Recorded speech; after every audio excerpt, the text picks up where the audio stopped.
as well. We're D too. Yeah, we're D and D. And we're live. Play it away, Sean. It's the last vestiges of Elvis and Presley. Yeah, man. Okay, so as we discussed, it might be quite fun to begin these things with a question. And I, as you began the last one with your question, I would like to begin this one with my question. And my question is quite simply, and it's not very inspiring, but you know, let's see where it goes. Did you see Rise of Skywalker, and what did you think of it? Yeah. I think you were going to ask me about the way I watched the Joker movie, but that's a twist.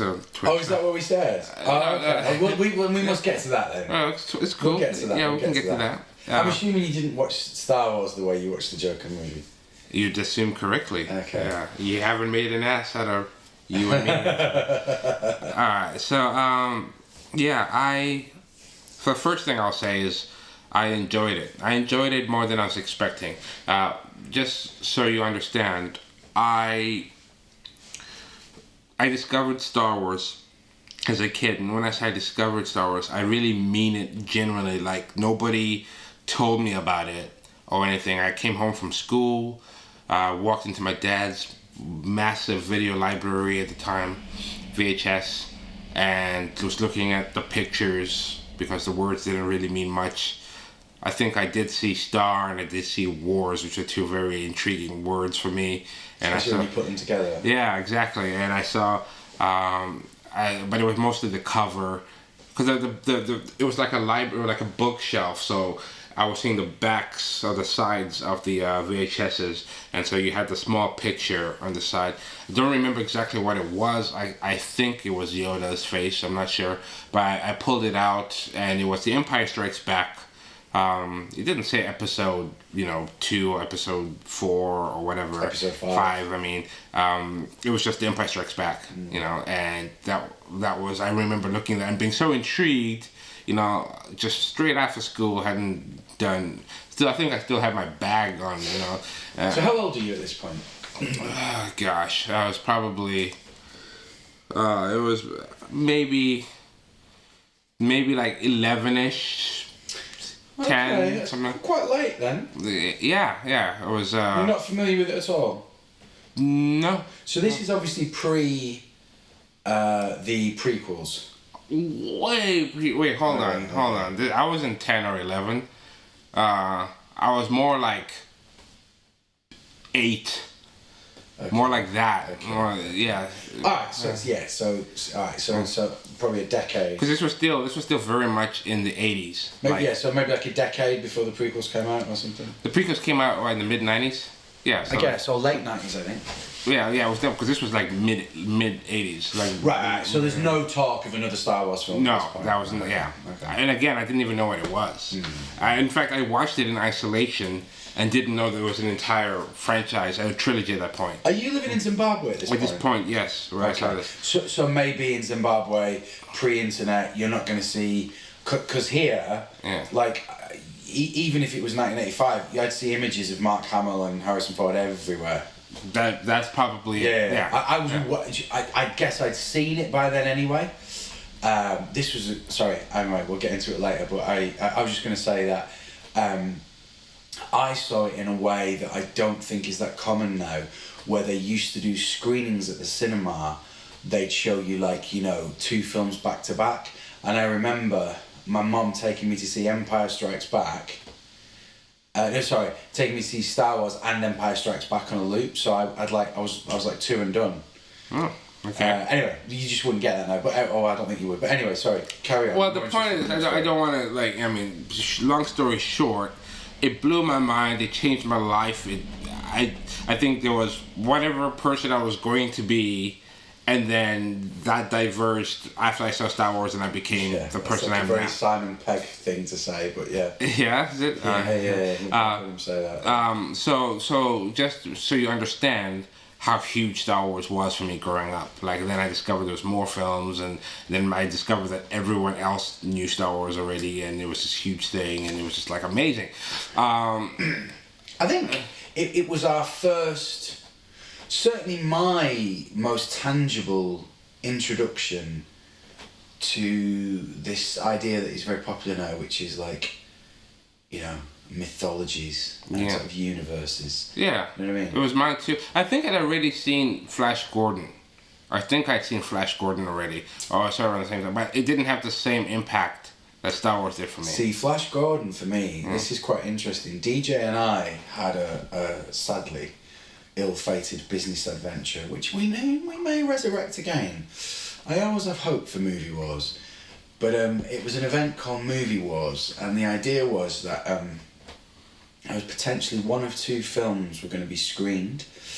And so obviously if you're an audience member and you purchased a ticket, you would guess that it would be a safe bet that you would enjoy both films. But to give you a for instance, our first one was a Halloween, I think at the time was Halloween, and we would have done Freddy versus Jason. And DJ would have argued the merits of... Freddy versus Michael. Sorry, Freddy, because that's a film, isn't it? Yeah, So it was Freddy versus Michael Myers. More specifically, it was Nightmare on Elm Street versus Halloween. Yeah. And who were you arguing? Were you arguing Freddy? I can't remember. I don't think we had actually that... We hadn't assigned our roles, but the idea is that we go out in front of the crowd, DJ tells the audience why they need to watch Halloween because it's blah blah blah. I say, nah, DJ's wrong, this is why you need to watch Nightmare on Elm Street. The audience make their vote, and then whoever wins, we screen that movie. And the vibe was that, you know, it's Halloween, people come dressed as Freddy, they come dressed as Michael, or Jason, if they weren't, even though Jason isn't there. Anyway, again, waffling, but I've completely lost my thread now. What was my thread? Well, this all started with I thought about Rise of Skywalker. Oh yeah, no, I remember. Sorry, I recall. So one of the of all the failed projected matchups was Flash Gordon versus Star Wars, if you recall. Yeah. And I was very much wanting to argue Flash Gordon's case. Yeah, I remember that. I saw Flash Gordon as a 5-year-old. When I think of this now, it is extraordinary. I went to Robert Houghton's 5th birthday party. His dad took myself, Robert Houghton and Stuart Bailey to see Flash Gordon. Robert Houghton was born in January, I was born in July, which means I was 4 and a half. And on the day I went to see that film, my mum said to me, don't tell Robert that you've already seen it, which means she let me watch that film when I was 4 and a half, and it defined my sexual identity. Wow. Do you remember the bit in the Aurora, when he's in the rocket ship going to Arbora, and he's talking to Dale? I don't remember the name Dale. Okay, so Dale is the girl, and he's talking to Dale on the thing, and I think it's Aurora, and she's kind of like, She's kind of like stroking him up. She's like loving him up, and he goes, "Okay, Dale. So we gotta save the Earth." And oh my God, this girl's really turning me on. Yeah. And Dale says, "What?" Like that. It was so naughty because Dale was hot. Yeah. And I loved Dale, and I was like, "Oh my God, look at you!" 4 and a half. You know that cheer. Yeah, but you do, right? You do though, right? You might not know what it is, but you know when you know. Yeah. And I was like, she did this cheer, go Flash, go flat, and the way she moved, I was like... To be true, I actually remember... Yeah, but you know before he gets hit on the head with the thing, and it was such a heroic thing, I always wanted to do that, like, American football thing. And I'm already committed to Dale, like, she's the girl, she's pretty, she reminded me a bit of Margot Kidder in the Superman films, who I had a great big crush on, obviously, Lois Lane. Yeah. And then this other girl who was, like, really evil, but super hot. She's kind of trying to like steer Flash, literally and figuratively, steer Flash off course. Oh, dude, it was so naughty, man. So naughty. Star Wars didn't really... Well, I'm sorry, I just lost myself on that. Yeah. But anyway, my point being that I loved Flash Gordon. Yeah. And now, one of my boys is 5 and the other of my boys is 7, soon to turn 8. And I would not show them Flash Gordon. Really? Yet. I've shown them Star Wars. Okay, yeah. But I would not show them Flash Gordon. Yeah, Flash Gordon was definitely edgier. Yeah. I do remember that. I think I watched Flash Gordon at a drive-in theater. But do you know, and I'm sure you do, that this is ironic, the reason that he made Star Wars is because he was desperately going after the rights to make Flash Gordon. I did hear that.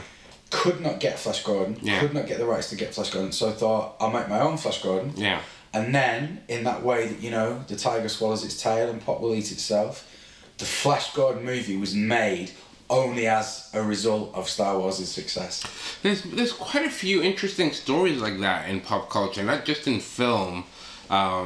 But again, I it's always weird to me that you have no gaming background whatsoever. But this was I'm sure you know the name Nintendo. You know what? You know what I was gonna do then? I was gonna do a really macho thing and go, that's because I was always playing sports, man. Yeah. But I think it kind of was. You know what I mean? I was like. Well, I played sports too, and I played games. Yeah, I was captain of the basketball team, okay. and the soccer team. Alright, fair enough. Maybe you're just cooler than me then. I always felt like, I was kind of, I don't know, like you'd go off and you'd do training for something and someone would go, I'm just going to play for a bit, and I just never seemed... Sports in the day, games at night. Yeah, maybe. But anyway. Oh, whatever, who knows. Yeah, whatever. By the way, can I just say, I'm not, forgive me, I don't want to alienate anyone. I'm not like suggesting that all gamers are like morbidly obese or that they don't play sport or exercise or anything. I've just basically felt exposed and was trying to come up with a reason that kind of flattered me. Should have added like a disclaimer chime there. Ding! Yeah. You went, I played sports too, man. I was a captain of the basketball team. Yeah, no, it's cool, man. So I think for me, are you aware of Sony PlayStation? Yeah, and also, I'm not like, I'm alive, do you know what I mean? I'm not dead. I'm not my granddad Clark. But my boy's got a Nintendo Switch for Christmas. I'm au fait with the hood. I'm not going to go into a whole detailed thing about it. I think many people will know this story already, because I just assume many people listening to this will probably have some gaming history. But Nintendo was the biggest video game company in the world, and their biggest competition was Sega. I remember when everyone has Sega, I remember. Yeah, Sega versus Nintendo. And then Nintendo, they had these cartridges, both systems did, but the CD technology came out, and Nintendo wanted to have CD capability. So they went to Sony and asked Sony to design a Nintendo PlayStation. All right? And Sony went and worked on it for, I forget how many months they worked on. And there was a Nintendo presentation. I don't know if it was a board thing or what it was. I don't remember what exactly the presentation was.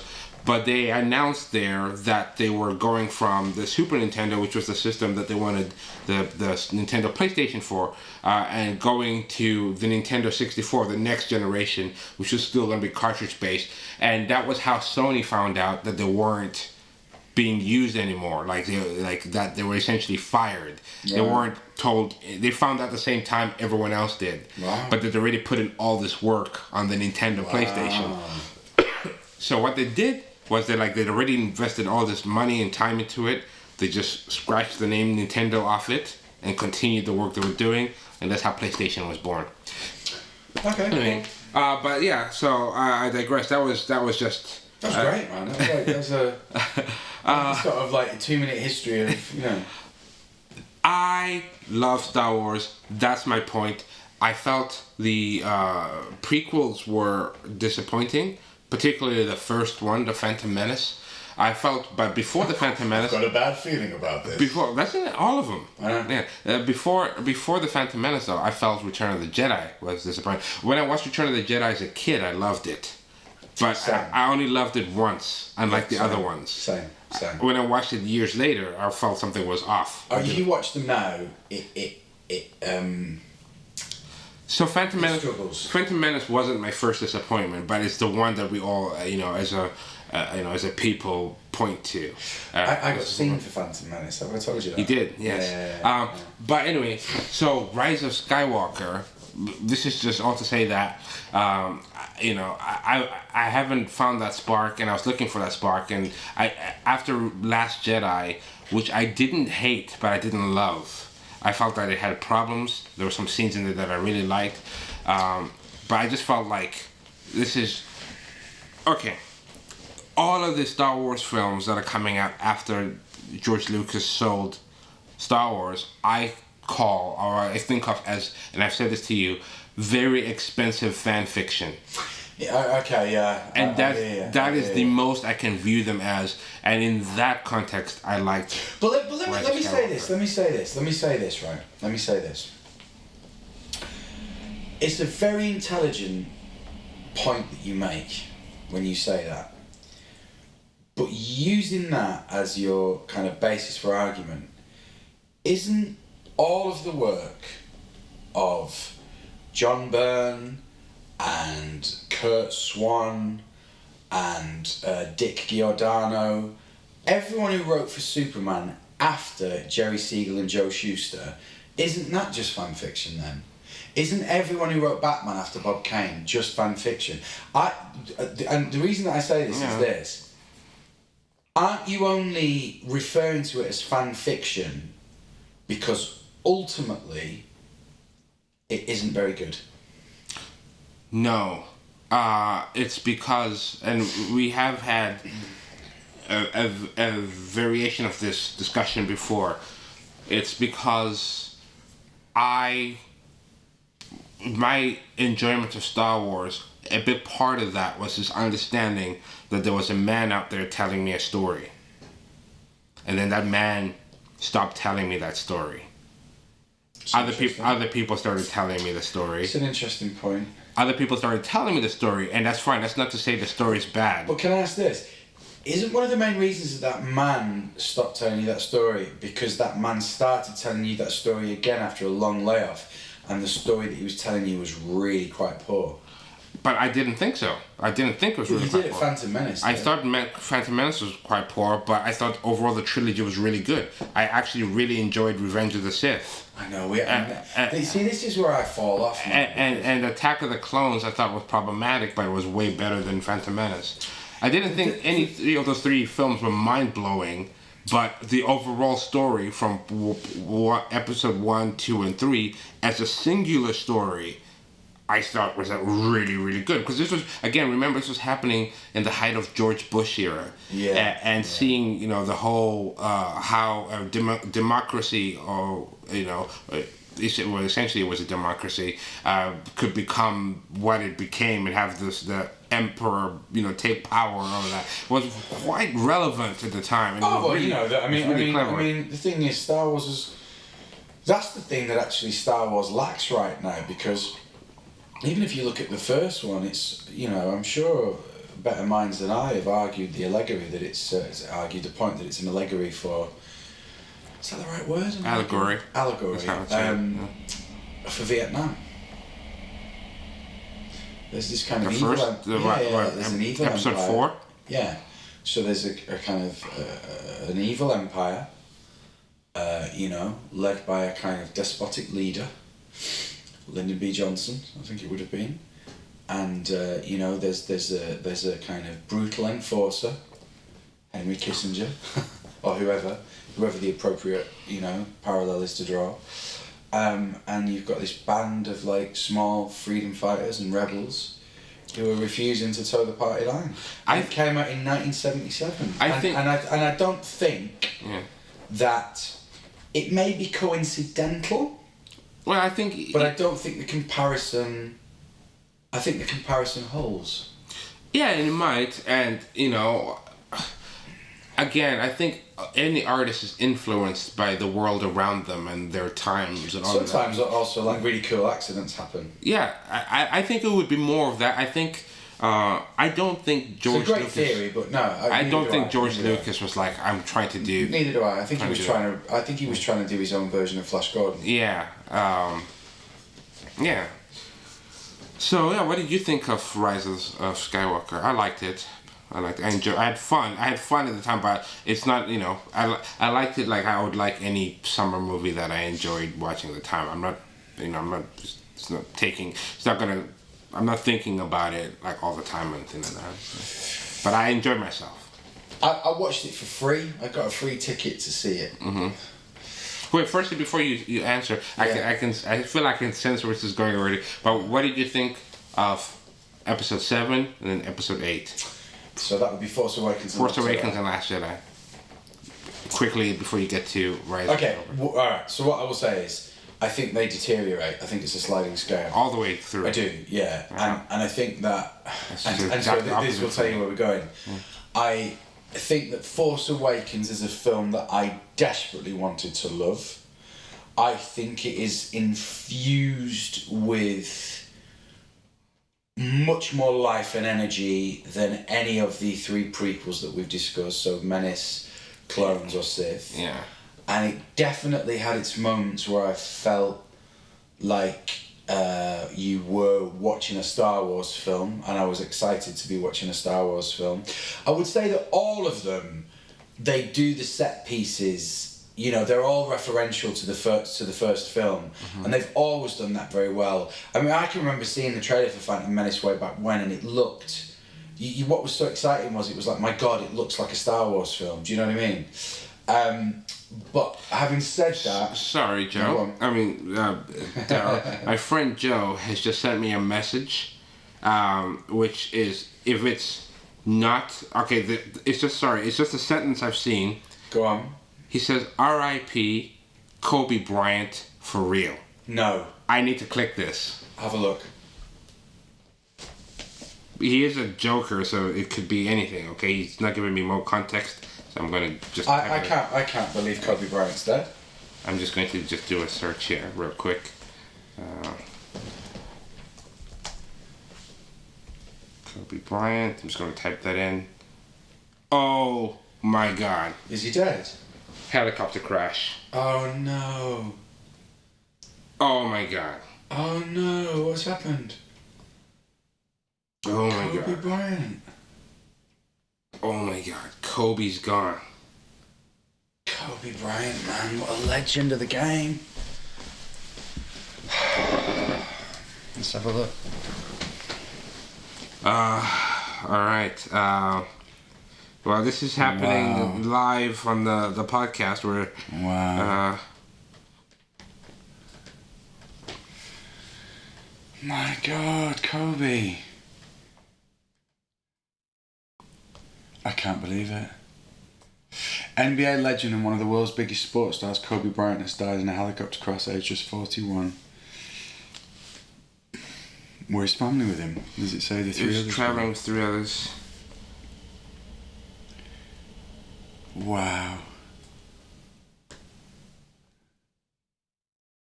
No, they weren't with him. Whoa. Whoa. Wow. Wow. What do we do? I think let's talk about Kobe for a little while. Legend of the game. Legend of the game.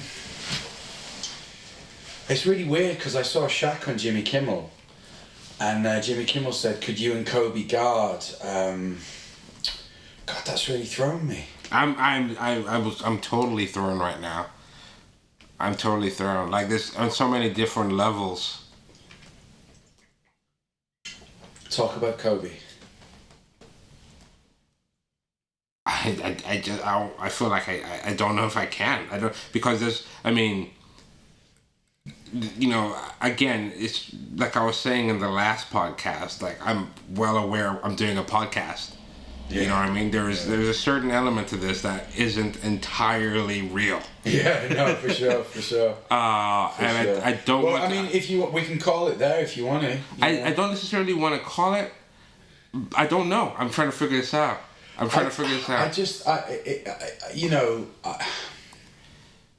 I feel like, okay, I'm willing to talk about the loss, and I'm willing to talk about death, and I'm willing to even talk about Kobe and all of that. But what I don't want to do is use this to capitalize. I don't think it's. But again, you mustn't think that, because I don't think it's capitalizing. I think it's conversation, and I think that, you know, you and I both come from a place where there are certain figures in sports, primarily for me, and then moving into popular culture and stuff like that, in the arts and whatnot, where their passing is huge, and it's not. Everyone accuses everyone now, or you virtue signaling and this, that, and the other. But I can't understand like there are these waves going through my body, and it's just kind of like, what is happening right now? Like this, the level of impact this is having. I've never met him. I've watched him play live. I've seen him in person, but I don't know him. He doesn't know me. You know. But it's not about that though, is it? It's the things that he's done. It's the things that he's done. I think anyone who has excelled at the highest level in their field of endeavour, to watch them fall is always a moment for pause. A moment for pause. Because it reminds you that, you know, what is that line? Death is no respecter of legends. Wow, that was this is an unexpected turn of events. Again, like, at 41. How long had he been retired now? What is it like? What are we in 2020 now? I think that was 2016. Do you know, it's so funny, man. On my honeymoon, I went to New York. I didn't go by myself. I went with my then wife, and we were in Times Square. We went to see Avatar at the is it the Lincoln Center? It's kind of like their New York's version of the Barbican. You can see theatre and opera and movies and everything there. I've only been to New York once. Okay, so I'm pretty sure it's the Lincoln Centre. And also, I don't know why I'm asking you, because you weren't there. It was the Lincoln Centre. And we went to see Avatar, and we got out, and it was quite late. And we were staying in Hell's Kitchen. So we were just a little walk up from Times Square, and we walked up there, and we went in McDonald's, and it was quite late. And it was, you know, and you know, everyone had told me that, like, post Giuliani, how New York was like, it wasn't what it was in the 70s, when apparently it was like a war zone, and, you know, it was the New York of Death Wish and the Exterminator, which certainly wasn't that. But there was just a little bit of coming to America about it, because certainly for me, because there were a bunch of like 4 or 5 old boys sat around, and I'm pretty sure they were like homeless. But like the people in McDonald's, it was late night, and it was cool, and they were just sat around, and they were talking about basketball, and they were talking about who the best player of all time is. And I just remember this one old boy, and I'm going to swear now because I'm just like repeating what this boy said, and I was just watching them converse, man. It was just like, obviously, like, you know, English boy, like America's the movies, New York's Times Square's the movies, right? And they were just sat around, and they were talking about who their favourite player of all time is. And someone said Kobe, and I just remember this one, but yo man, fuck Kobe. And they just kind of, and they got really heated. And this one boy was he was all Jordan. And this one boy was Kobe. And I just remember that refrain in my ear, and I did it the whole kind of trip. Like I know I wasn't irritating her, actually. That would come later. But I was amusing my then new bride by just everywhere we went. Like we took the train to Coney Island, and the whole way there, I just kept looking at her going, "Yo man, fuck Kobe, man. Kobe ain't shit, motherfucker." Yeah. But I knew Kobe, and I tell you, because I played the game a bit at school, and I sort of, and I you know, the team that I picked, it was the Lakers, and the reason was for Jack Nicholson, just because he was always there. You know, it was a kind of, it was sort of almost like a niche game, because obviously I was in an English school some 20 odd years ago, or however long ago it was, and but we loved to play basketball.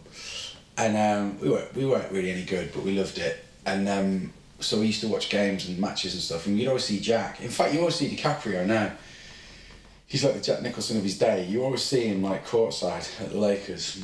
And it is interesting what DiCaprio's doing career-wise in terms of, you know, like where he's come from, where he is now. You know, he worked hard to legitimize himself. He's done well, hasn't he? He was just, because people were skeptical. No, it's just a pretty boy. It's just a pretty boy. I don't know, man. I mean, I think you can look at what's eating Gilbert Grape. You can see he's not just a pretty boy. But that was the thing. That was always the go-to. Like, oh, okay, he did that.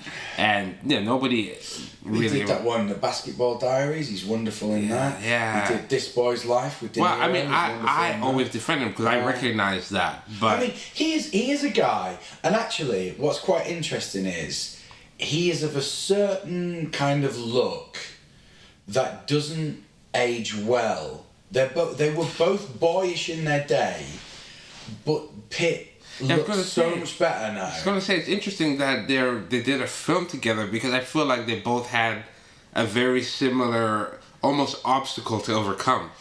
They're pretty boy looks. They did. And what's interesting is, I mean, and this is by the harshest, and who am I? But this is by the harshest standards possible. I think if you've seen Pitt recently, he's been getting a lot of love and he's been getting a lot of awards. Everybody knows he's been through a rough time and they're showing him a bit of love. And he deserves it, man, because he's made some great choices. He has grown enormously as an actor. Yeah. And he has done some great stuff, but he is not the talent that DiCaprio is. Mm-mm. And I agree. And with all that said, DiCaprio is not aging as well, and DiCaprio's probably like 10 years younger than him, I'd say. 10, 11 years younger than him.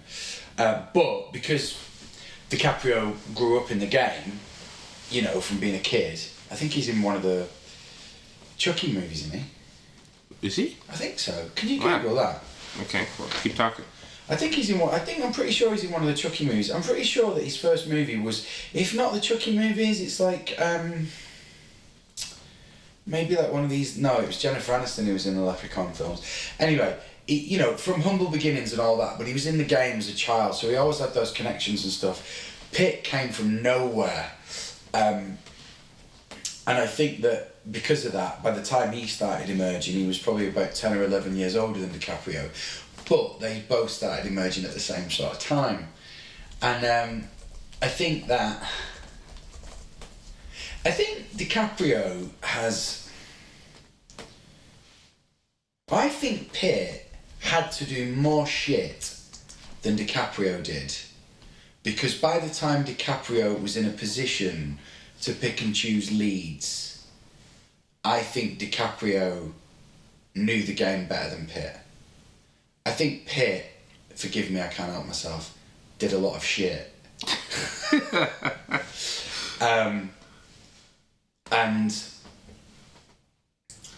DiCaprio was in Critters 3. Critters.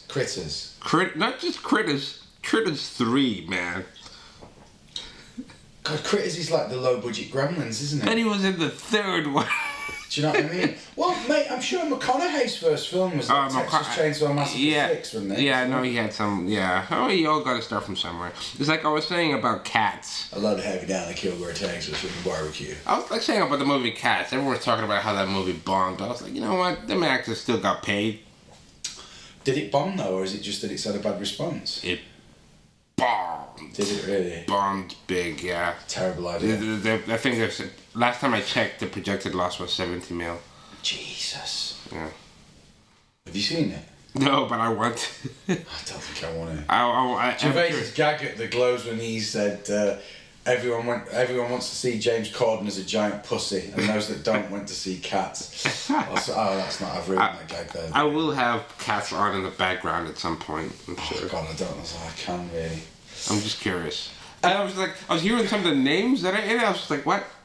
Judi Dench is in it? Yeah, Idris Elba? Like, what the hell? Yeah, it's just like these names I'm hearing, I'm just like... Yeah, Idris Elba's in it. Yeah, it's a cat. Is he McCafferty in it? I don't even know what Cats is. I don't know anything about it. I just know they're all dressed up as, they look like cats or whatever. Yeah, well, they are. I know it's a play, or musical or whatever. Yeah, exactly. It's based on... But I don't know the story, I don't know anything. It's based on a bunch of poems from back in the day and... See, what you just said, that sentence is more information than I ever knew about. Oh, well, there you go. That's what it is. And I forget what the name of the poem's on. I forget who the writer is. Some smart kid can write that. I'm getting a whole bunch of pop-ups from my friends in the States now. Who are all going... Yeah, have you heard the news? Oh, yeah. It's kind of like flooding in now. But anyway, yeah. So I want to ask you some questions then, if I may. And the questions that I'm going to ask you are these. As someone who played basketball to quite a high level, Kobe would have been a player that you... Was Kobe playing when you were playing, or did Kobe come along a bit afterwards? Kobe was playing when I was playing. Mm-hmm. Yeah. He was one of my inspirations. Okay. And if you were in that Times Square McDonald's and you were, you know, sat amongst that group of gentlemen of the road... I would have yelled Kobe. I've done that. I have done it. Okay, alright, so let's do that then. Why Kobe, not Jordan? Oh, between Kobe and Kobe. Okay, well, it depends at what point we're saying this, to be honest. Because I at the time, when the Kobe versus Jordan discussion started, I was still, as much as I loved Kobe and everything. It's hard to bet against Jordan, isn't it? Yeah, I was like, I mean, let's be realistic. I'm not just going to be a blind fanboy. Everybody wants to be like Mike. But now, over time, I'm still not entirely sure. I still feel Jordan was the greatest in many ways. Yeah, me too. I do. You know why I think so? It's because I think he was probably a more complete player. But, that being said... That sounds like I'm throwing shade on a man who's just passed away. Kobe is a god. It is a joy. What I was going to say, where I might give Kobe the benefit... firstly, the one thing I will say is I felt he was the successor to Jordan. Yeah. Much more so than Shaq, man. I think Shaq was overrated. Well, no, it's not even... I mean, it depends what we're talking about. But we're talking about the whole... We're talking about... The people who play.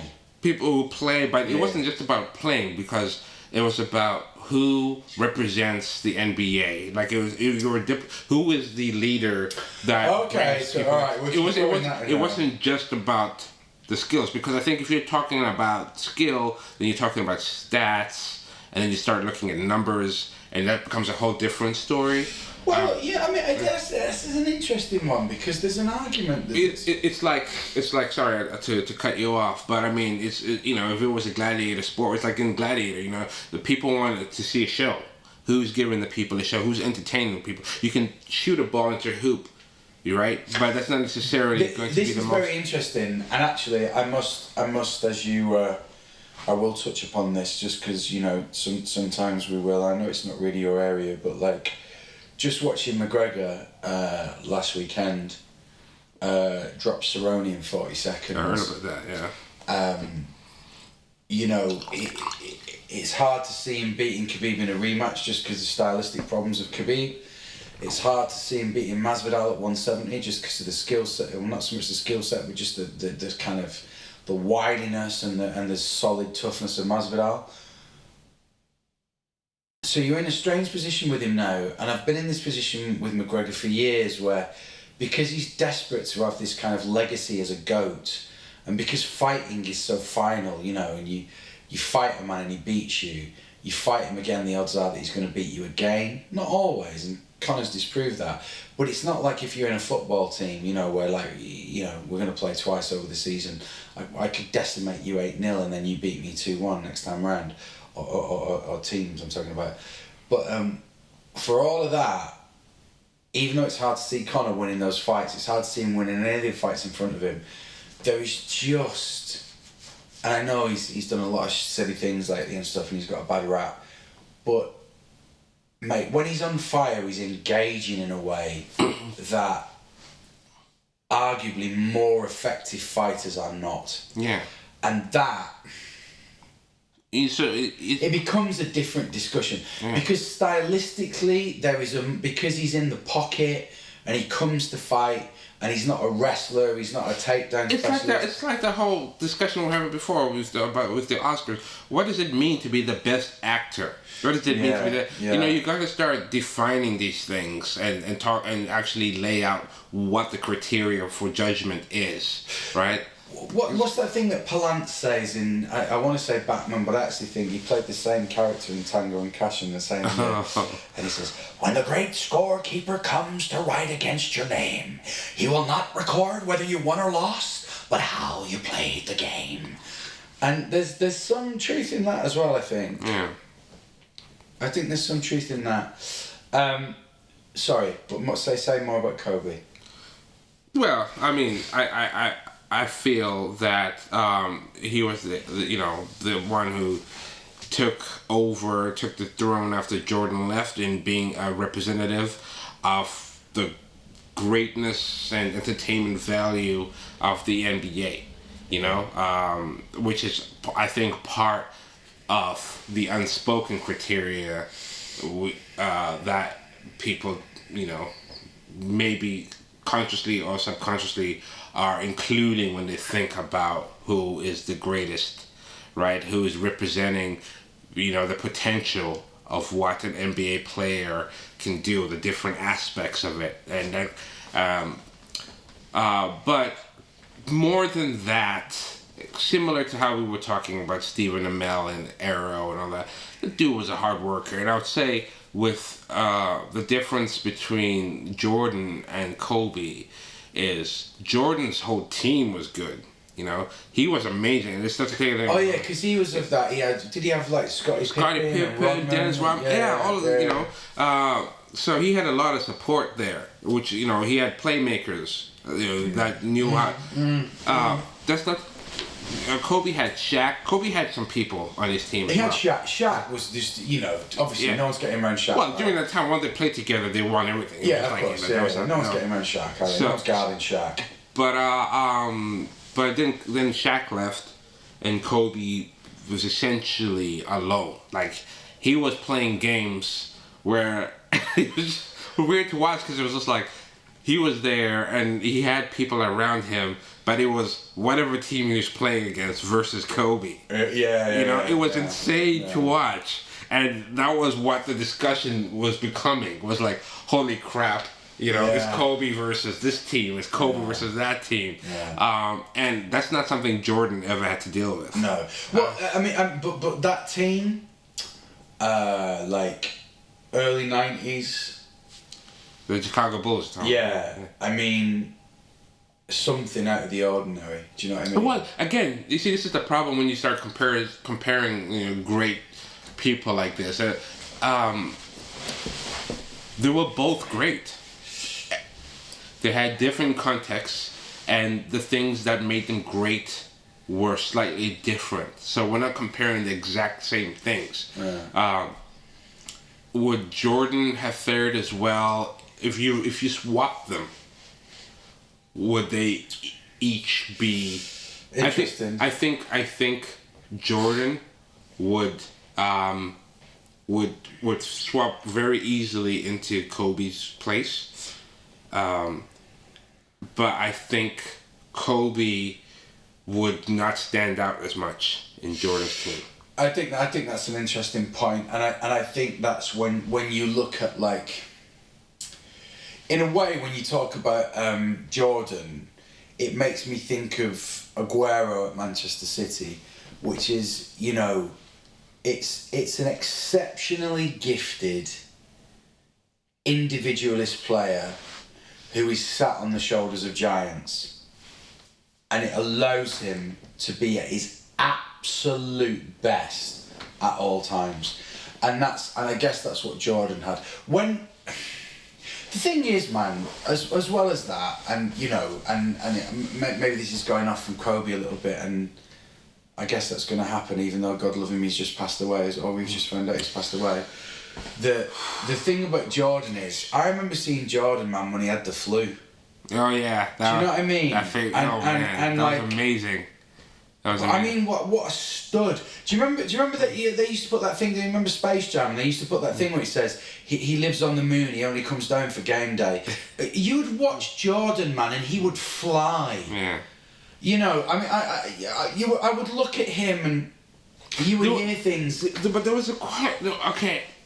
This is very interesting because there was quite a few things going on with Jordan that made it even more epic than maybe it actually was. But that's not to say it wasn't epic. But I mean, there was, you know, like the world was already becoming smaller. Satellite TV, all this stuff was happening. The NBA's marketing push. So we were already seeing publicity and marketing for athletes in ways that we had never seen before. Yeah, so they mythologize people. Exactly, but then again, that's not to say that he wasn't actually. But you know, when you mythologize someone, these people are smart, and that person has to deliver. Yeah. And you know, going back to McGregor, you know, it was a make or break weekend for McGregor because he did two absolute ballsy things as a man who's never contested a bout of professional boxing. You know, yes, he's in combat sports and he's an exceptional combat sports athlete, but he went into the boxing ring with the greatest of all time, Floyd Mayweather. Not well in some senses, but you know, the different story there. But certainly I would say one of, after Willie Peck, maybe the greatest defensive fighter I've ever seen. Mate, and although Floyd controlled every moment of that fight, no matter what Conor fans, and I would count myself as one of them, Conor definitely won the first 3 rounds, he possibly won the first 6 rounds you could make a case for, but the fact of the matter is that Floyd knew exactly what he was doing and got him out of there in the 11th, I think maybe the 10th or the 11th round. But what an extraordinary decision for McGregor, and what a testament to him that he lived there for as long as he did. He almost made it to the 12th round, and he would have lost on points, but that would have been a huge victory. He did that, he had another however many months off, 12 months off, 18 months off, and then he went straight in with Khabib Nurmagomedov, straight up killer, 28-0, the most dominant fighter in the UFC at the moment, even more so than John Jones, I would say, because you've never seen Khabib look in trouble. Gibson-Thibault fight, maybe, but even then, he still won that fight handily. And he's lost 1 round in his entire career, and it's the 3rd round of that fight with McGregor, and he decided to stand and trade with McGregor, and McGregor walked him down and outboxed him. But having said all that, 2 losses. If he'd have lost against Cowboy, you cannot brand him anymore. You cannot mythologize him anymore, because he's a dude that we've watched him lose his last 3 fights. Everybody loses fights in mixed martial arts. Everybody except the very, very, very elite that you can count on one hand. Just because there's so many ways to lose. And it's such a kind of like victory or death situation to be in. And he went out there and, you know, Cowboy's got the most wins in UFC history, the most head kick knockouts. Alright, he's coming off the back of 2 losses against Gaethje and before that against Tony Ferguson, but they're 2 killers. It's like murderer's row. And Conor does him in 40 seconds and looks handy whilst he's doing it. So there's a guy that, in the same way that Jordan will benefit from that machine of taking an athlete who is exceptional amongst the exceptional and elevating him even more.